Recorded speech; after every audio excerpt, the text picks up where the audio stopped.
नमस्कार। भारत के लिए पिछला हफ्ता ना बड़ा ही कमाल का रहा। मतलब एक तरफ तो हम आसमान में चांद तक पहुंचने की बातें कर रहे हैं और वहीं दूसरी तरफ जमीन पर कुछ बहुत बड़ी चुनौतियां हमारे सामने खड़ी हैं। तो आज हम इसी एक अनोखे हफ्ते की कहानी को जरा और करीब से समझने की कोशिश करेंगे। तो देखिए, आज हम 5 अलग-अलग कहानियों पर गौर करेंगे। सबसे पहले चांद पर इंसान की वापसी, फिर प्रकृति को बचाने में भारत कैसे दुनिया को रास्ता दिखा रहा है। उसके बाद अपनी इकोनॉमी का हाल समझेंगे कि ये के शेप्ड रिकवरी आखिर है क्या। फिर बात होगी भारत के चिप बनाने के बड़े सपने की, और आखिर में कुछ ऐसी चेतावनियों की जिन पर हमें ध्यान देना ही होगा। चलिए एक एक करके शुरू करते हैं। तो सबसे पहली कहानी एक ऐसे मिशन की है जिसका इंतजार सच कहूं तो पूरी दुनिया कर रही थी। नाम है आर्टेमिस 2। 50 साल से भी ज्यादा के लंबे इंतजार के बाद ये मिशन इंसानों को फिर से चांद के पास लेकर जा रहा है। जरा सोचिए, पूरे 54 साल बाद इंसान एक बार फिर से चांद की तरफ जा रहे हैं। मतलब 1972 में जो अपोलो 17 मिशन हुआ था ना, उसके बाद से ये पहली बार है। ये तो सच में एक ऐतिहासिक पल है कि नहीं?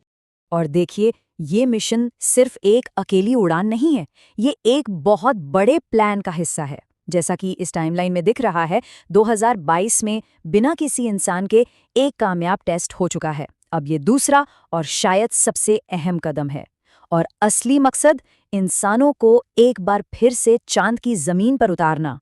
और पता है, ये मिशन सिर्फ टेक्नोलॉजी के लिहाज से ही बड़ा नहीं है, बल्कि इंसानों के लिए भी एक बहुत बड़ी छलांग है।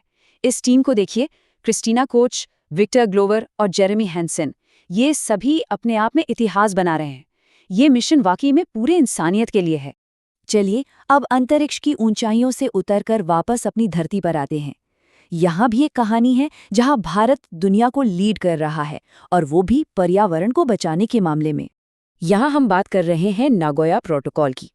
अब ये सुनने में थोड़ा मुश्किल लग सकता है, पर इसका मतलब बहुत सीधा सा है। ये एक इंटरनेशनल एग्रीमेंट है। ये पक्का करता है कि अगर कोई किसी देश के कुदरती खजाने, जैसे कि कोई खास पौधा या जानवर, का इस्तेमाल करके कुछ बनाता है, तो उससे होने वाला फायदा उस देश और वहाँ के लोगों के साथ भी बांटा जाना चाहिए। और इस नियम को लागू करने में जानते हैं सबसे आगे कौन है? अपना देश भारत। हमने अब तक 3,561 इंटरनेशनल कंप्लायंस सर्टिफिकेट जारी किए हैं। ये नंबर बहुत बड़ा है।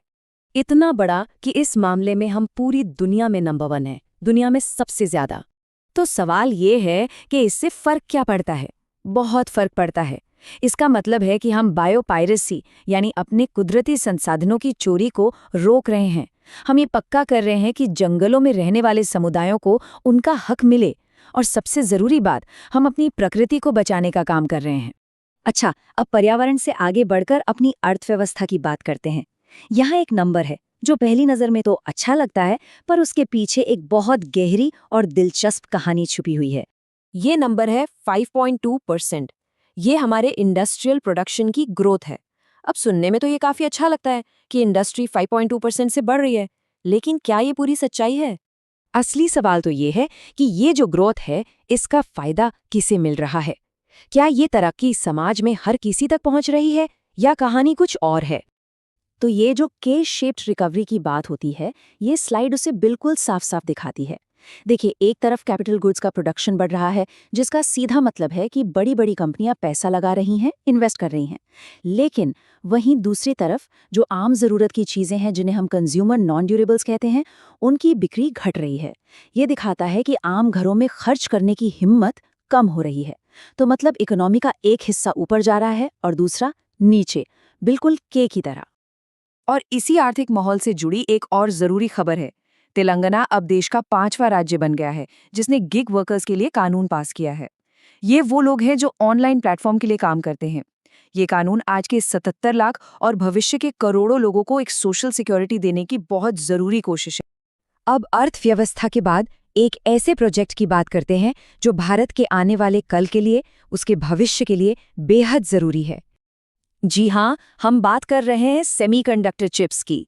भारत ने इस दिशा में एक बहुत बड़ा और ठोस कदम उठाया है।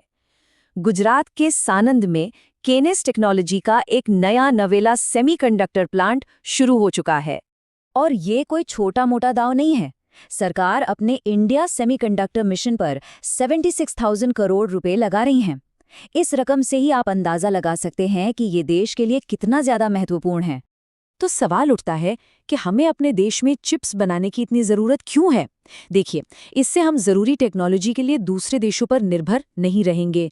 इससे हमारी नेशनल सिक्योरिटी भी मजबूत होगी और सही मायनों में आत्मनिर्भर भारत का सपना भी साकार होगा। सच तो ये है कि ये एक ग्लोबल रेस है और भारत इसमें पीछे नहीं रहना चाहता।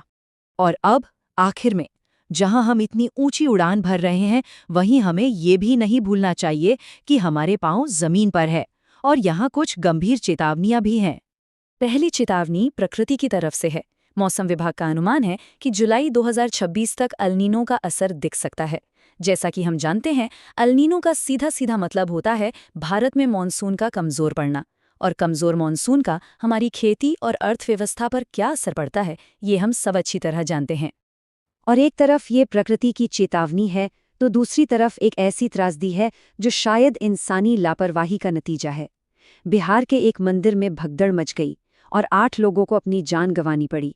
ये घटना भीड़ को मैनेज करने में हमारी नाकामी को साफ साफ दिखाती है।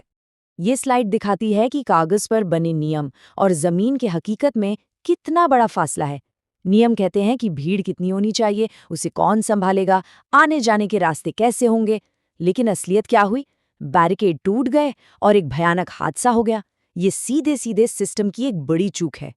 तो आखिर में सवाल सिर्फ एक है और बहुत बड़ा है कि एक तरफ तो भारत चांद तक पहुंचने की हिम्मत रखता है, तो फिर हम अपनी जमीन की, अपनी बुनियादी समस्याओं से पार क्यों नहीं पा सकते?